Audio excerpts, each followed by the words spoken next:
దేవుడి దయతో ఈరోజు మరో మంచి కార్యక్రమానికి శ్రీకారం చుడతా ఉన్నాం. రైతు బాగుంటేనే రాష్ట్రం బాగుంటుందని ప్రగాఢంగా కూడా నమ్మిన ప్రభుత్వం మనది.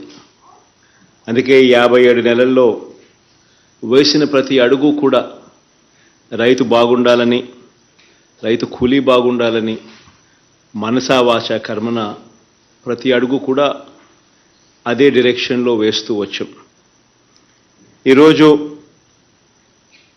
5వ ఏడాది ఎక్కడా కూడా క్రమం తప్పకుండా ప్రతి సందర్భంలోనూ రైతుకు అందాల్సిన సమయంలో రైతుకు సహాయం అందిస్తూ ఎక్కడా కూడా క్రమం తప్పకుండా 5వ ఏడాది 3వ విడత రైతు భరోసా సొమ్మును ఈరోజు విడుదల చేస్తూ ఉన్నాం. దాదాపుగా 53,58,000 మంది రైతన్నలకు వారి కుటుంబాలకు మంచి చేస్తూ బటన్ నొక్కి ఈ 3వ విడత సందర్భంగా ఈ సంవత్సరం ఈ ఏడాది చేస్తూ ఉన్న ఈ రైతు భరోసా సాయం ఒక్కో రైతన్న కుటుంబానికి మరో 2,000 రూపాయలు చొప్పున నేరుగా 1,078 కోట్ల రూపాయలు వారి ఖాతాల్లోకి జమ చేస్తూ ఉన్నాం. ఈరోజు అందించే ఈ సాయంతో ప్రతి ఏటా కూడా 13,500 రూపాయలు మనం ఏదైతే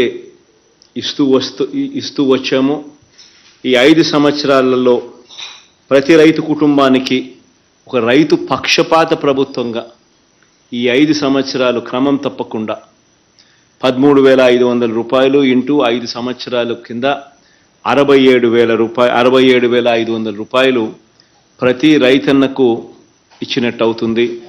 ఈరోజు ఇస్తా ఉన్న ఈ 3వ విడత సహాయం కూడా కలుపుకుంటే ఇలా ఈ 53,58,000 మంది రైతన్నలకు అందించిన సహాయం కేవలం ఈ ఒకే ఒక్క స్కీమ్ వైఎస్ఆర్ రైతు భరోసా పిఎం కిసాన్ అనే ఈ ఒకే ఒక్క స్కీమ్ ద్వారా అక్షరాల 34,288 కోట్ల రూపాయలు ఈ ఒకే ఒక్క పథకం ద్వారా రైతన్నలకు పెట్టుబడి సహాయంగా, రైతన్నలకు పంటలు వేసే సమయంలో రైతన్నకు దన్నుగా పెట్టుబడి సహాయంగా అందించాం.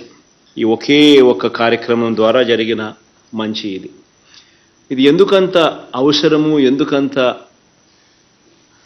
ఇంపార్టెంట్ అన్న అంశానికి వస్తే కరెక్ట్గా రైతన్న పరిస్థితి ఏమిటి అని చెప్పి ఒకసారి గమనిస్తే రాష్ట్రంలో దాదాపుగా 50% మంది రైతన్నలకు 1/2 హెక్టార్ లోపు విస్తీర్ణం ల్యాండ్ ఉన్న పరిస్థితులు. దాదాపుగా 50% మంది రైతన్నలకు కనీసం 1.25 ఎకరాలు కూడా లేని పరిస్థితి. అదే 1 హెక్టార్ దాకా కూడా తీసుకుంటే దాదాపుగా 70% మంది రైతులు ఇదే కోవలోకి వస్తారు. మరి ఈ 50% మంది రైతులు, ఈ 70% మంది రైతుల పరిస్థితి ఏమిటి అని అంటే ఈ పెట్టుబడి సహాయం అనేది లేకపోతే వీళ్లకు రుణాలు అందడము కష్టము. ఈ రుణాలు అందని పరిస్థితి, రుణాలు ఒకవేళ వచ్చినా ఆ వడ్డీలు కట్టుకోలేని పరిస్థితి, ప్రైవేట్ రుణాలు అయితే మరీ ఎక్కువ వడ్డీలు, ఆ వడ్డీలు, ఆ రుణాలు, ఆ చక్కెర వడ్డీలు, ఇదే పరిస్థితిలో రైతన్న సతమతం అవుతా ఉన్న పరిస్థితి. ఈ రైతన్నలు ఏదైతే ఈ 50% మంది రైతన్నలు ఏదైతే 1.25 ఎకరాల లోపు ఉన్నవారు ఎవరైతే ఉన్నారో వీళ్ళందరికీ కూడా ఒక గొప్ప మేలు జరుగుతూ ఉంది. దాదాపుగా వీళ్ళు వేసే పంటల్లో 80% పంటలకు అయ్యే 80% ఖర్చు ఈ 13,500 రూపాయల్లో కవర్ అవుతుంది.